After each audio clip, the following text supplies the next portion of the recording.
Pero bakit nakialam siya doon sa ICC? Bakit nagka-access siya ng warrant of arrest laban kay Bato? Saan galing yan? Saan niya kinuha yan? At bakit mali na nakikialam ka dito? Okay? Ito po, pakinggan natin si Atty. Torion.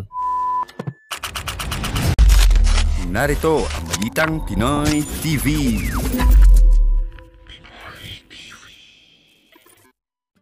Okay, heto na nga, pag-usapan natin itong interview ni Atty. Torion sa SMNI. Grabe po, no? Alam mo ba kung bakit?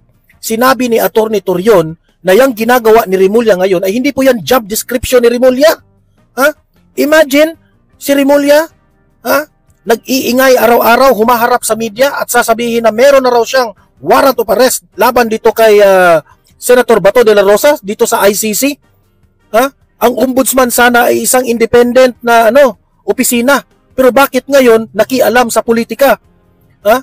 Dito sa video na ito, dito sa vlog na ito, papakinggan natin itong si Atty. Torion na talagang pinahiya niya itong si Remulla.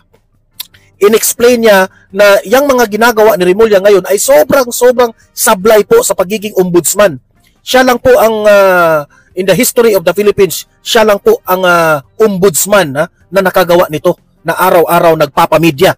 Okay? So, yun po ang mga pag-uusapan natin. Pakinggan natin si Atty. Torion. Pero bago ang lahat guys, bago natin ito pag-uusapan, help me po muna na i-like at saka i-share itong video na ito ha, para marami po ang makakita at makaalam. At sa mga first time na nanood dito sa aking channel, mag-subscribe na po kayo ha, kasi libre lang po ang mag-subscribe, walang bayad yan. At kung nakasubscribe kayo sa akin, updated kayo lagi sa mga trending na mga balita. Okay? Main topic natin ngayon sa vlog na ito ay pakikinggan po natin itong si Atty. Torion. Pinarealize ni Atty. Torion ang taong bayan gaano po kapalpak itong mga pinaggagawa nitong si Remulla. Maling-mali na si Remulla ay nagpakalat na patungkol dito sa warrant of arrest ni Senator Bato. Hindi po tama. 'Di ba? Kasi ang trabaho po ang job description po ng ombudsman ay dapat independent. Pero bakit nakialam siya doon sa ICC? Bakit nagka-access siya ng warrant of arrest laban kay Bato? Saan galing yan? Saan niya kinuha yan? At bakit mali na nakikialam ka dito? Okay? Ito po, pakinggan natin si Atty. Torion. Nandun din kayo sa Hong Kong, doon sa panahon na nandun si former President Rodrigo Duterte. Meron bang kaibahan? Or kahit yun, na-question nyo rin po yung legality nun? And dito po sa paghahanda naman para po kay Senador Bato de la Rosa, if ever po. Yung pagkadakip po kay Presidente Rodrigo Roa Duterte, maski anong English po ang gamitin nila, illegal talaga yun. No? Illegal talaga yun kasi hindi dumaan yun sa judicial process, judicial confirmation process here. Whether you apply Article 17 of 9851 or you apply the Rome Statute under Article 59, hindi talaga dumaan sa competent judicial authority yun. So maski anong English pa ang gamitin, illegal yun. Dito naman kay Senator Bato de la Rosa, ito ang exciting kasi ang sabi ng DOJ, wala silang warrant. Ang sabi ng DFA, wala pa silang kopya ng warrant. Ang sabi ng transnational crime, wala rin daw silang warrant. At yung spokesman mismo ng ICC nagsabi walang warrant. Pero ang ating ombudsman, ewan ko anong description ng kanyang trabaho, nakalimutan siguro niya basahin at i-remind yung sarili niya. Kaya nga, itong si Remulla, gustong-gusto niya yung bida-bida siya sa mainstream media. Gustong-gusto niya talaga yung buntot ng buntot sa kanya yung media. Kaya nga, sabi ko, itong pagiging ombudsman ni Remulla, sometimes ba, sasabihin mo, is this really the work of an ombudsman? Di ba? Dapat independent ka, maghintay ka lang. Pero ang ginagawa mo, parang, di ba, mas maingay ka pa nga sa DOJ eh. Tingnan mo yung mga nagdaang ombudsman. Wala, tahimik lang yan. Pero itong si Remulla, para bang, sa nakikita ko sa kanya, para rin si Torre ba, hungry siya for fame, sa totoo lang. about Article 11 no of the 1987 Constitution, Section 13, naka-enumerate yung trabaho niya doon. With due respect po kay Ombudsman, hindi ata trabaho ng Ombudsman ito yung makikialam about sa ICC processes. Binasa ko, hindi ano doon. Diba ha? Ito, magaling na ito na attorney si Attorney Torion ha. Binasa niya ang job description ng Ombudsman. Wala po sa kalingkingan ng job description ng Ombudsman ang makialam sa warrant of arrest ng ICC. Sino kaya ang contact ni Remulla dyan sa loob? Ako ay nagtataka lamang. Kung may contact ang Ombudsman sa loob ng ICC, how much more the President of the Philippines? Diba? Kung i-analyze mo ba, kung may contact si Remulla sa loob, kasi pati nga yung spokesperson ng ICC walang kopya, pero siya may kopya na. Meaning si Remulla, meron silang special access kung sino man ang kanilang kausap doon sa loob ng ICC. So meaning to say, pati ang presidente natin meron palang access. Si Remulla nga na Ombudsman, pati na itong presidente natin. So meaning to say, hindi talaga maganda na nandun si former President Duterte, tapos etong mga kalaban sa politika ni Tatay Digong, meron silang access doon sa loob ng ICC.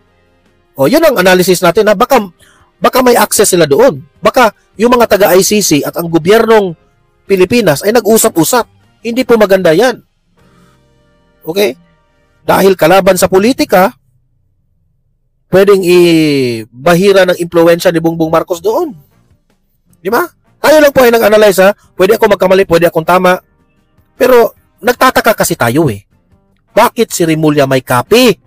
Yun ang ipinagtataka natin. Hindi po kasali ito sa kanyang job description. And worse, itong ginawa niya even violates ICC rules, no? Kasi yung mga applications for warrants and warrant itself, kung sealed pa ito, no? Hindi ito pwede i-disclose unless allowed by the justices themselves, no? Ang ibig ba sabihin nito ay si Ombudsman Remulla ay may authority from the ICC judges to reveal the contents of the warrant? Alam mo, he has to explain that because this is a grave violation of the rules in the ICC itself because this is supposedly confidential. And as to why he divulged that, can give us many conjectures, no? Grounds for conjecture, such as but not limited to. Baka ginawa niya ito para matakot si Senator Bato de la Rosa. Kasi alam mo, they are capable of anything. Yung kay PRRD, ako din ang lead counsel doon, klaro yung kidnapping. Ano ba ito? PRRD part number 2, De La Rosa version.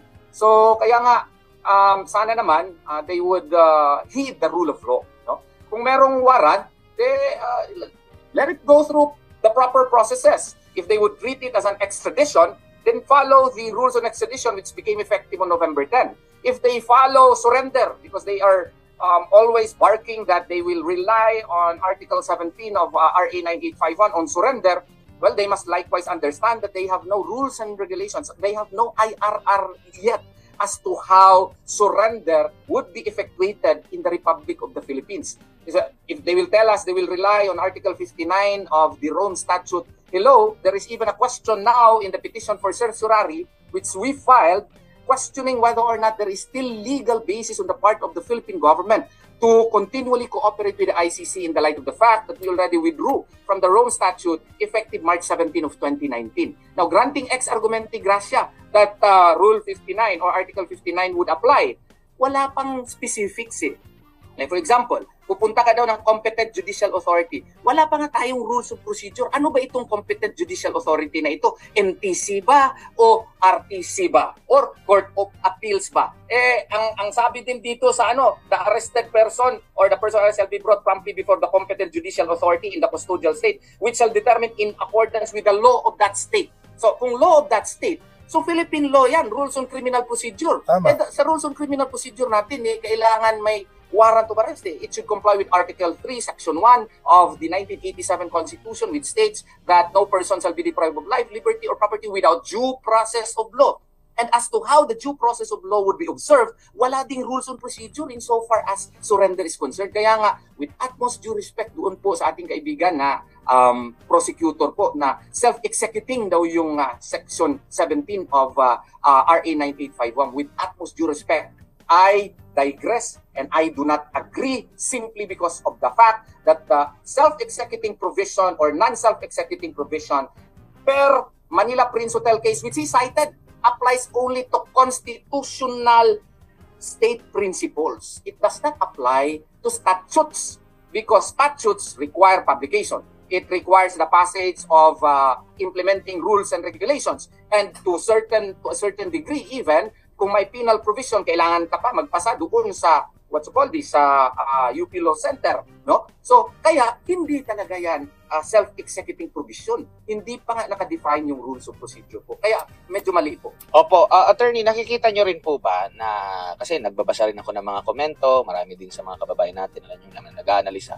Hindi ba itong pamamaraan na ito ay pagtapik doon sa ICC na parang pampagising sila, hoy, mag-ano ka na, mag-issue ko na ng warrant, parang ganito. Nakikita nyo rin po, hindi ko alam kung masasagot niyo po ito, attorney, pero sa inyo pong opinion. Well, there is some truth to it, no? Maybe this is a way to, cajole or even force the ICC to issue the warrant. Ang tanong ni Admar, para bang, is this the way of the administration na parang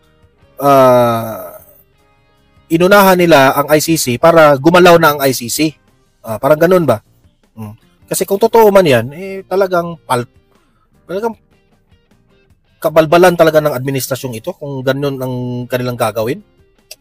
Parang ganun ba? Tagal nyo naman mag-issue ng warrant. Deklara ko na nga ito. Oh. Hindi, baka nakalimutan lang ni Ombudsman Remulla na una, hindi niya trabaho yan. Hindi na po siya DOJ Secretary. Ombudsman na siya. Reactive lamang siya. He receives complaints. He acts on complaints. Hindi na po siya police. Tapos pangalawa, bawal po mag-reveal ng mga sealed matters doon sa ICC. Nandun yan sa rules ng ICC unless lang allowed by the judges. Ang ibig ba niya sabihin, yung kanyang premature declaration to the public, may approval yun sa justices? Aba, it affects now the integrity of the justices. Bakit alam niya? Yung DFA secretary natin, DOJ, hindi alam. Yung ICC spokesman, hindi rin alam.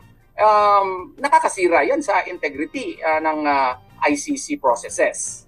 Opo, balikan ko lang yung inilabas na rules on extradition na proceedings po. May bago po ba rito, attorney? And nakikita nyo rin po ba na sa panahon ni PRRT, malinaw na yung mga unang mga nakasaad po doon sa ating pong batas, kaugnay nga po dito sa pag-handle ng mga individual na may kinakaharap na kaso sa ibang bansa? Well, dito sa extradition rules, wala ito nung panahon kay PRRD. Pero meron tayong PD 1069. Yun yung extradition law natin. Sasabihin nila, hindi naman mag-apply yung kay PRRD kasi hindi naman state yung yung ICC. Tama yun. PD 1069 applies only to state request for extradition. But that does not mean that they will not comply also with the very Article 17 that they are citing on surrender. Ang surrender pa nga, wala pa nga rules of procedure sa panahon ng pagdakip ni PRRD. Kaya nga illegal yun. Granting na yung Article 59 ng Rome Statute effective pa yun. Hindi na tayo party yan. Nag-withdraw na tayo, so dapat hindi i-apply yung Article 59 kasi hindi na tayo party. Granting ex argumenti gratia na party pa tayo. I-apply natin yung Article 59. Dapat dumaan siya sa competent judicial authority nga. Ilang abogado na nagsasabi dito, bagong graduate sinasabi. Oo. Hindi dumaan doon. So, illegal talaga yun. Maski anong English ang gamitin doon, illegal yun. Meron kasi attorney na pangalang justice sa ahensya kaya siguro yun na. Yun, ang korte nagbibigay ng justice kaya yun siguro yung in-equate nila na sila na yung magiging kinatawan ng korte. Oo, pero prosecutor kasi sila Hindi naman sila competent judicial authority. Maski anong English gamitin natin dyan, hindi talaga sila nag-comply. At saka, yung mga forms, kasi I studied this intently, no? Kasi kami yung nag-file doon sa Supreme Court. Pati nga sa form doon na pinilapan ni Lacanilaw, ang sabi niya, has this been referred to a competent judicial authority? Ang sabi niya doon, no. Wala siyang alam. I-review niyo yan. Wala. Pero sa tingin niyo po, attorney, kung meron po talagang ICC warrant of arrest, given if ever may meron, yes, sino po yung unang magsasabi? Si Ombudsman or ang DFA, ang Korte, ang DOJ? Sino po? Ganito yan. Kung i-follow nila by analogy, yung pinakabago na yung extradition rules, dapat idaan yon sa DFA, okay? Department of Foreign Affairs. Pag-aralan kung kompleto ba or nandyan ba lahat ng mga papeles at requirements, i-transmit yun sa Department of Justice. And the Department of Justice will conduct its own assessment and they will file it with the extradition court. Where is the extradition court? According to the rules or new rules, it will be the extradition. Ito na nga mga kabalita. Ano na ang masasabi nyo patungkol sa balitang ito? Please comment down below mga kabalita. Pag-usapan natin yan sa comment section. At kung di ka pa nakasubscribe sa ating channel, baka naman